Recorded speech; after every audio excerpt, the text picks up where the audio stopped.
Time kept moving, and Abraham and Sarah were still living between promise and fulfillment.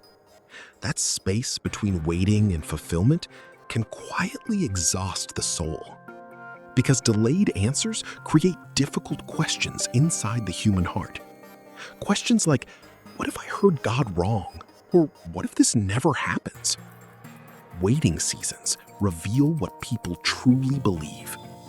Anyone can trust God when everything is working, but silence tests faith differently.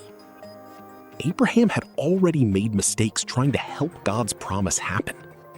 And human impatience often creates consequences people were never prepared to carry. People still do this today, rushing decisions because waiting feels unbearable. But delayed does not mean denied.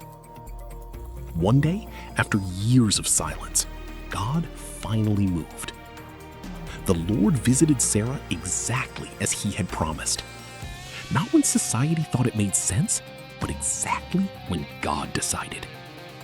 And suddenly, Sarah became pregnant at 90 years old.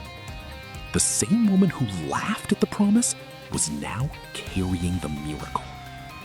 God fulfilled his word in the middle of human impossibility. Because God's promises are not controlled by human timelines. People measure possibility by strength, age, money, and opportunity. But God measures possibility by his power alone. Eventually, the child finally arrived. Abraham named him Isaac, which means laughter.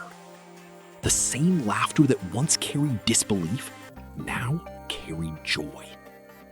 God has a way of transforming painful places into testimonies. And sometimes the greatest miracles happen in the areas where people gave up completely.